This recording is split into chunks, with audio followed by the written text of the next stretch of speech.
Hey everybody, it's Christine Ernst, the Fat Ass Cancer Bitch, coming to you from the Cozy Writing Cottage here in Sandwich, Massachusetts. It is Saturday, February 8th. It's a beautiful day out there, but we have some weather incoming. Some snow tonight, which is exciting. Hope you're prepared. I got new glasses, which you may have noticed. I've been wearing 250s for a couple of years, thinking that that was what I needed, but I'm noticing lately that I've been hunched over and driving home and my eyes hurt and I look old at the end of the day. They were too strong. I needed 200s all along. 200s. So somehow my eyes got better. I don't know how. But I got these babies at the most fancy, wonderful store in the world, Job Lot. They were $2.99. I also have them in beige. So you too. And they have them in all the strengths. So new glasses. So this was a kind of a shit week. I don't know, was it a shit week for you too? It's been a shit year, frankly, so far. But the highlight of this dismal on all fronts week was my 16-year-old Julia telling me that I only exist to make other people feel guilty.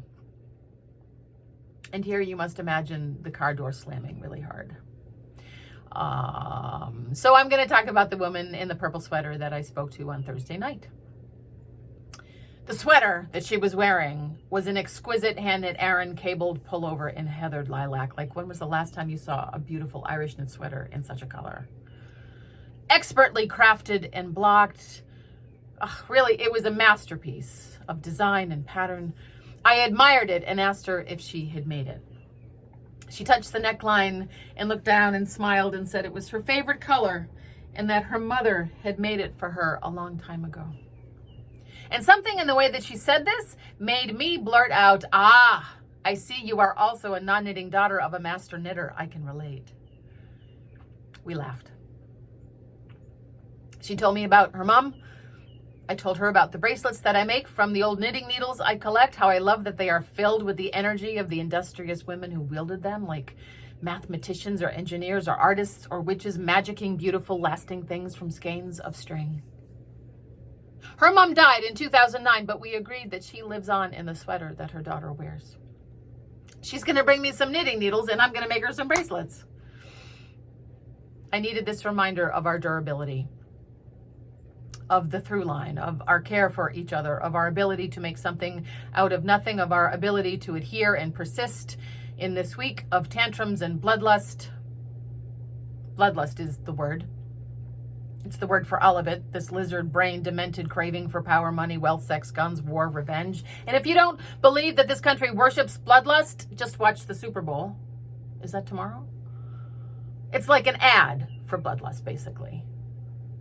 The opposite of bloodlust is this purple sweater. It's a belief in things persisting, in hope, I guess.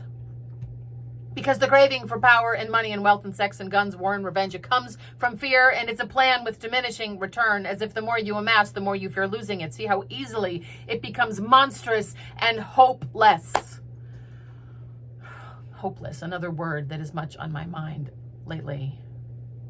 So then, of course, I read about extinction burst, which I never heard of, but it is a psychological term used in the training of dogs and toddlers.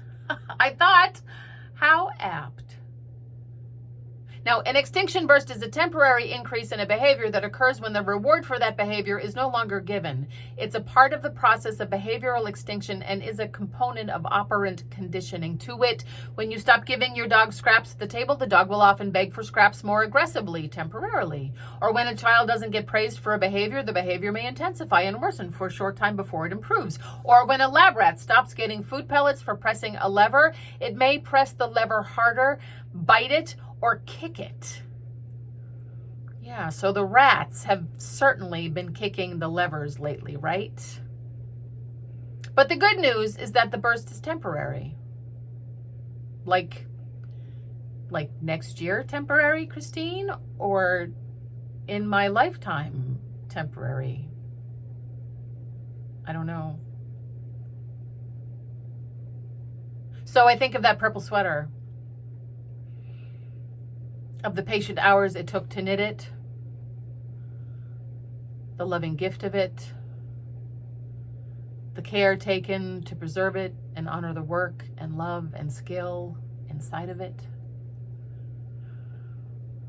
Perhaps the daughter wearing it once said to her mother a long time ago, "You only exist to make other people feel guilty," and slammed the car door too. But see her 50 years later, talking to a stranger about how much her mom loved her, how much she misses her.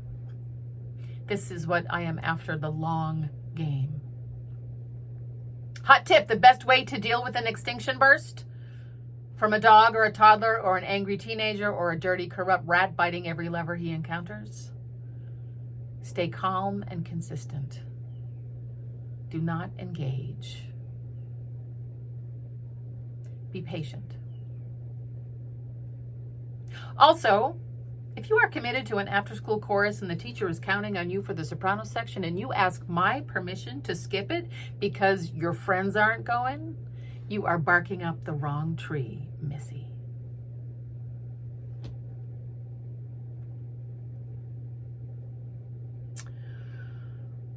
Extinction burst. That was a revelation. It's kind of related to the Gramsci gap that I talked about last week. So there's the Gramsci gap, the declining regime, the emerging paradigm that we all seek. That gap is where the monsters are. The extinction burst, the last gasp. It helps to think of it this way. A disgusting yet temporary turn of events.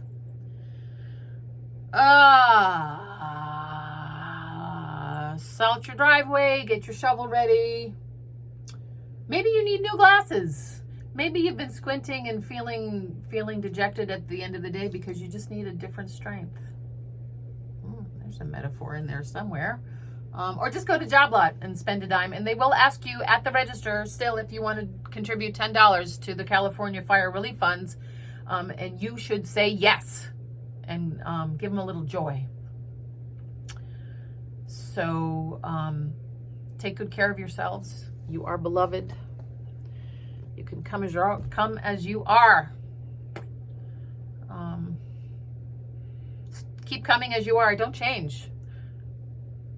Although I'm thinking of taking all the bumper stickers off my car because I think it makes me a target for people who have been given permission to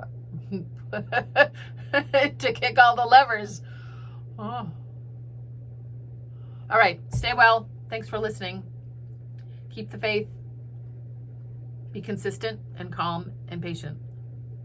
And stick with me because I need you. We need each other. I'll see you next week.